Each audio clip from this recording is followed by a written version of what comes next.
Okay, today's abandoned building series, which I haven't done one for a long time because of Vlogmas. What do I don't even, okay, anyway, we're doing Borders Bookstore today. Abandoned building stuff.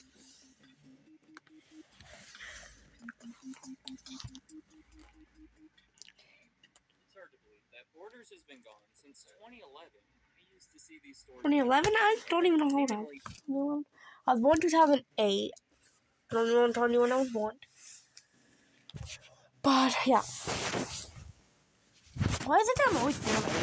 Probably because you know we activated HDB phone anyway, you know? All of a sudden, they were just gone. I'm sure that you were used to seeing these signs all over the place. There's actually a building in my area where every time I see it, I go, that used to be the old Borders. At their biggest, in 2008, they had over 500. And there's a place that I go by that I say that's what the old Kmart. No, look, you actually do. I'm like, that's where the bunny knew my like, I'm like the same. Like, I miss my Kmart. Don't mind my voice or my cough. I'm getting over a cold. It sucks, but like, so, oh my gosh, I need to fix my bed. Gosh, I actually hurt.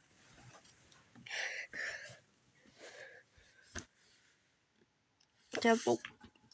Generated almost $3 billion in sales.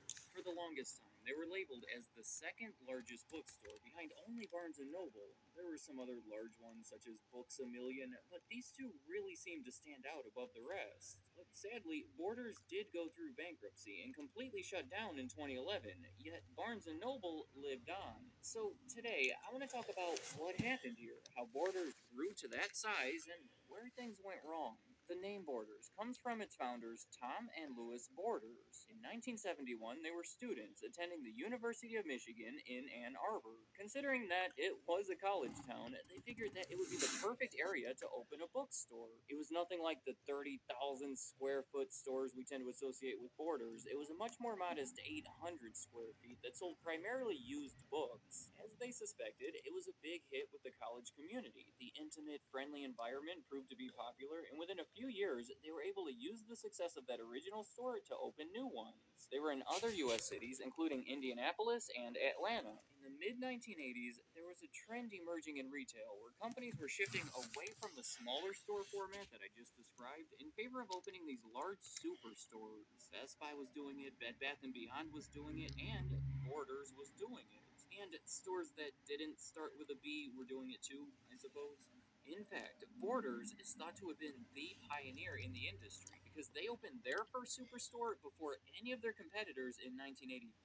By 1992, they had grown to 21 of these superstores located entirely in the Midwest and northeastern parts of the United States. Then in October of that year, it was announced that Tom and Louis Borders would be selling their entire business to Kmart. It was in exchange for an Okay, I just want to say, why would you sell it to Kmart when I'm going to go out of business like couple years, okay? Same with Sears, like, you are so dumb. Like, what the heck is wrong with you? Amount of Kmart stock. Now, Kmart's reason for buying it is 8 years earlier, Kmart had bought a much different chain of bookstores called Walden Books. I say they were different because they were smaller, more traditional, and almost entirely located in malls. Kmart was looking to increase their involvement in bookstores, and this was a good way to do it. I also suspect that they thought the large store format was the way of the future, so this was their first big step in transitioning toward it. But they didn't stay together for long. Soon after the deal, Kmart combined the two bookstores into their own segment, which in 1995 was spun off into its own. I don't know. I want to film it. Video up here anymore. And this meant that Borders Group had an initial public offering on the stock market to where all the proceeds of it went to Kmart. Technically, Kmart did hold on to 13% ownership at the time, but that's not too significant because they sold that 13% to Borders just a couple months later, making them completely independent from each other. Once they were on their own, Borders started expanding faster than ever. $400 million in sales. When they go over this. The other way. Let me know in the comments, were you a Borders customer? A lot of the figures... No, I wasn't. I don't know what I wasn't. Okay, now I'll find some videos that I'm like, this one. I just seen a video with my TED Talk, but I don't even know who I posted.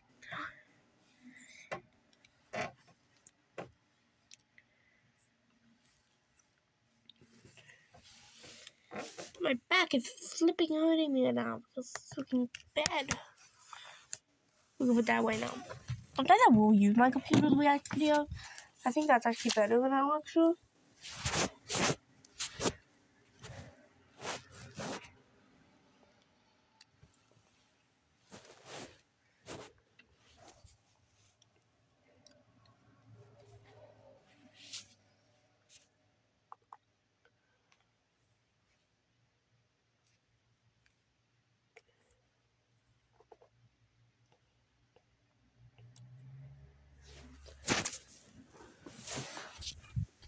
Okay, we're gonna go out here though and end the video. Because why not?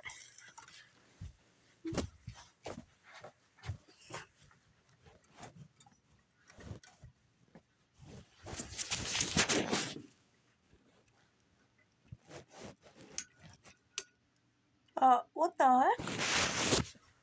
Okay guys, so that's all for this video about Borders Bookstore. Let me know. Have you ever heard of it, or you know what it is, or what's the dealio for you guys?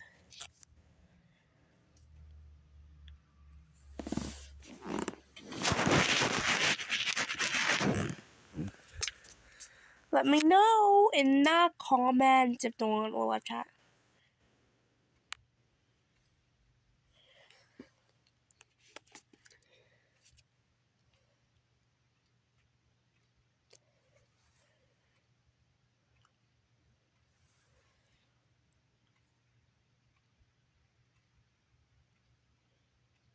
Anyways, that's all for this video. Make sure you guys like and subscribe for good luck. And anyway, I'll see you in the next video. Bye, everybody.